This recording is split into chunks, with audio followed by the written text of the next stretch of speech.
திருச்சியில் நடைபெறும் இலவச சிறப்பு மருத்துவ முகாமில் ரொட்டேரியன் டாக்டர் கே சீனிவாசன் கலந்து கொண்டு சிறப்பிக்கிறார்.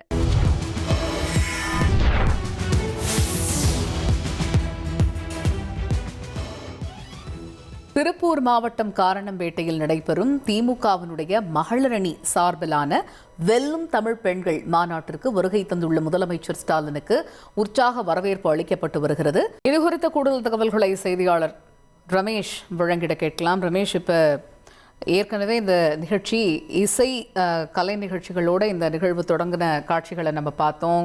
என்னென்ன ஏற்பாடுகள் சிறப்பாக செஞ்சுருக்காங்கிறத பார்த்தோம். இப்போ அந்த மாநாட்டு திடலுக்கு முதலமைச்சர் மு க ஸ்டாலின் வருகை தந்திருக்கிறார். அவருக்கு வழிநெடுகிலும் தொண்டர்கள் மத்தியில் குறிப்பாக அந்த மகளிர் அணி தரப்பிலிருந்து உற்சாக வரவேற்பு அளிக்கப்பட்டிருக்கக்கூடிய காட்சிகளையும் பார்க்க முடியுது. முழு விவரங்கள் என்ன?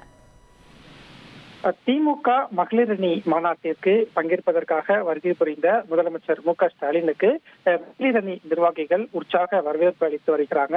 முதலமைச்சர் மு க ஸ்டாலினும் வாகனத்தின் மேல் நின்றவாறு மகளிர் அணியை நோக்கி கையசைத்தவாறு மாநாட்டு திடல் நோக்கி வரக்கூடிய காட்சிகளை பார்க்க முடிகிறது. இந்த மாநாட்டினுடைய சிறப்பு என்ன, எதற்காக இந்த மாநாடு அப்படின்னா, திருப்பூர் மாவட்டம் பல்லடம் அருகே இருக்கக்கூடிய காரணம்பேட்டை அப்படிங்கிற இடத்துலதான் இந்த திமுகவின் மகளிர் அணி மாநாடு நடைபெறுகிறது. வெல்லும் தமிழ் பெண்கள் அப்படிங்கிற தலைப்புல திமுக மகளிர் அணி சார்பில் இந்த மாநாடை முன்னெடுத்திருக்காங்க.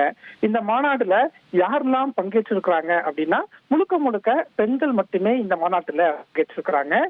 திமுகவின் அமைப்பு ரீதியாக 77 மாவட்டங்கள் இருக்கு. இதுல 13 மாவட்டங்களை சேர்ந்த நிர்வாகிகள் 39 சட்டமன்ற தொகுதியில இருந்து மாநாட்டுல பங்கேற்கிறாங்க. சுமார் 2 லட்சத்துக்கும் மேற்பட்ட பெண்கள் இந்த மாநாட்டில் பங்கேற்றிருக்கிறாங்க அப்படின்னு திமுக தரப்பில் இருந்து சொல்லப்பட்டிருக்கு. இந்த மாநாட்டினுடைய பல்வேறு ஏற்பாடுகள் செய்யப்பட்டிருப்பதை பார்க்க முடிகிறது.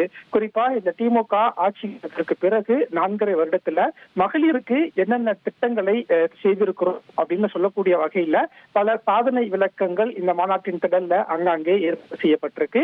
இந்த மாநாடு திடலின் மேடைக்கு வந்த முதலமைச்சருக்கு இப்போது திமுகவின் மாநில நிர்வாகிகள் வரவேற்பு அளித்து வருவதை பார்க்க முடிகிறது.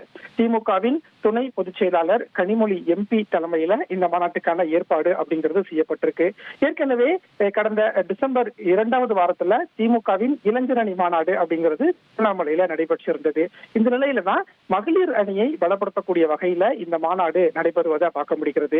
இந்த மாநாடு நடைபெறக்கூடிய இடம் அப்படின்னு பார்த்தா கொங்கு மண்டலத்தை உள்ளடக்கிய திருப்பூர் மாவட்டம்.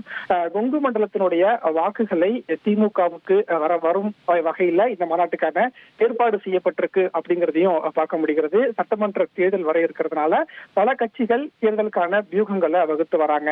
அந்த வகையில தான் மகளிரினுடைய செல்வாக்கு திமுகவுக்கு கிடைக்கப்பெறும் வகையில கொங்கு மண்டலத்துல முழுக்க மகளிர் தொண்டர்களையும் மகளிர் அணி நிர்வாகிகளையும் ஒன்று திரட்டி திமுக சார்பில் இந்த மாநாடு நடைபெறுகிறது.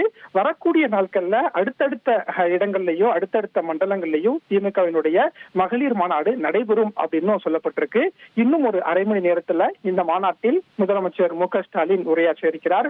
இப்போது முன்னாள் அமைச்சர் செந்தில் பாலாஜி முதலமைச்சருக்கு வரவேற்பு கொடுத்த காட்சிகளையும் பார்க்க முடியுது. இப்படியாகத்தான் இந்த மாநாட்டுக்கான ஏற்பாடு அப்படிங்கிறது செய்யப்பட்டிருக்கு.